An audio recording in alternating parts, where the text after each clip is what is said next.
नमस्कार दोस्तों, मेरा नाम है कुलदीप और आप देख रहे हैं द वाइट ट्रूथ। आजकल हिजाब का मामला कुछ ज़्यादा ही चला हुआ है कि हिजाब पहन के आना चाहिए या नहीं पहन के आना चाहिए। कर्नाटक से ये मामला उठा था और कर्नाटक के एक स्कूल में कुछ लड़कियां अचानक से हिजाब पहन के आने लगी। तो अभी आपको अगर पता ना हो तो बुर्का और हिजाब में डिफरेंस होता है। हिजाब सिर्फ चेहरे पे और बाल ढकने के लिए यूज़ होता है और बुर्का यूज़ होता है पूरा पहनने के लिए। जो पूरा ब्लैक कलर का बुर्का होता है उसको पहनती है मैंने। तो प्रॉब्लम स्टार्ट हुई कर्नाटक के एक स्कूल से, जहाँ पे अचानक से 3 से 4 लड़कियां जो हैं हिजाब पहन के आने लगी।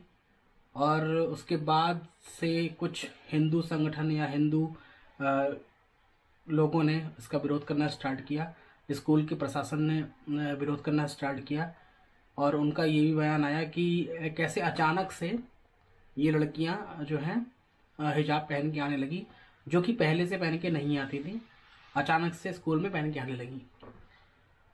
तो प्रॉब्लम ये है इसमें कि अगर आप हिजाब पहन के आते हैं स्कूल में, तो स्कूल संस्थानों का मैं आपको बता दूं पहले कि इसमें जब हिजाब का मामला उठा तो उसमें कुल 8 याचिकाकर्ताओं ने याचिका डाली कोर्ट में और अभी उसकी सुनवाई चल रही है। और कोर्ट ने ये कह दिया था कि सुप्रीम कोर्ट ने ये कह दिया था कि जब तक ये हम हाई प्रायोरिटी पे नहीं ले सकते तो इसका इंतजार करना पड़ेगा 7-8 दिन का। तब तक जो है कोई भी लड़की स्कूल में हिजाब पहन के नहीं आ सकती है।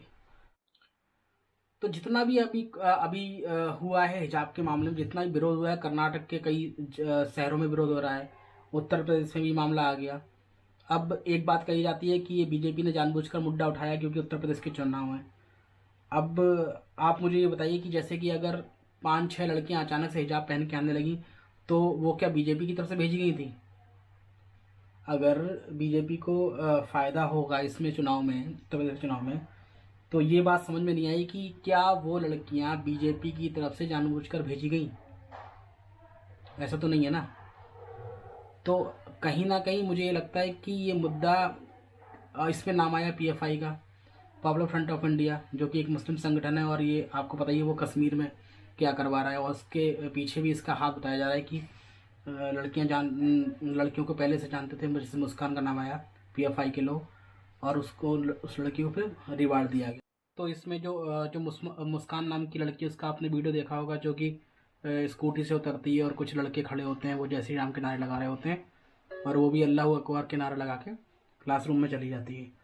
तो ये उसी का पार्ट है कि जब कोर्ट ने कहा था कि हम जो है तब तक हिजाब पहन के कोई नहीं आ सकता, तब तक की सुनवाई नहीं होती है, तो फिर भी लड़कियां आ रही थी हिजाब पहन के अंदर घुसने की कोशिश कर रही थी। और तब भी हिंदू लड़के जो थे, जो उस कॉलेज के थे, वो विरोध कर रहे थे। तो कहने का मतलब ये है कि कोर्ट में जब कोर्ट ने भी कह दिया है तब भी ये लोग ज़बरदस्ती आ रहे हैं। उनके पेरेंट्स भी कह रहे हैं कि हमें उससे कोई लेना देना नहीं है। कोर्ट ने क्या कहा है कि हमारे धर्म में हिजाब पहना जाता है तो वो हर लड़की हिजाब पहन के आएगी ही आएगी। जब मुस्कान लड़की, उसका इतना वीडियो वायरल हो गया, लोगों ने कहा कि एक बहुत बहादुर लड़की है, जय श्री राम के नारे लगा रहे थे लोग, उसके बीच में से निकल के आ गई। लेकिन कोई हाथापाई नहीं कर रहा था, सिर्फ चिल्ला रहे थे या जय श्री राम के नारे लगा रहे थे। उसमें कोई खतरे की बात थी नहीं, क्योंकि प्रशासन भी वहाँ था और जो टीचर्स थे वहाँ पे आसपास, लोगों ने देखा होगा आप लोगों ने कि वहाँ पे टीचर्स भी आसपास थे। उसका कोई खतरा नहीं था उसको। फिर भी उसको रिवार्ड दिया गया मुस्लिम संगठन की तरफ से और उसको आईफोन गिफ्ट किया गया। वो किसी कांग्रेस नेता ने किया था ऐसा। तो एक लड़की है जो जरा सा लाइमलाइट में आती है और उसको ये लोग जो है रिवार्ड देने पहुंच जाते हैं। और अभी इतनी मौतें हुई हैं हिंदुओं में, जहाँ जिसमें रूपेश था नाम का लड़का, रिंकू नाम के लड़के की हत्या की गई, तो उस पर कोई आउटरीच सोशल मीडिया पे होती नहीं है। और आपने भी देखा होगा हर्ष जो लड़का था कर्नाटक में, बजरंग दल था, उसकी कितनी बेरहमी से हत्या की जाती है, चाकू से गोद कर हत्या की जाती है। तो उस पर कोई आउटरीच नहीं है, ना कोई ट्विटर पर ट्रेंड करा रहा है। तो ये सब चीज़ें चल रही हैं। अब देखना ये है कि कोर्ट का क्या फैसला आता है। और कोर्ट भी ये चाहता है कि इस हफ्ते तक ये निपटारा पूरा कर दिया जाए।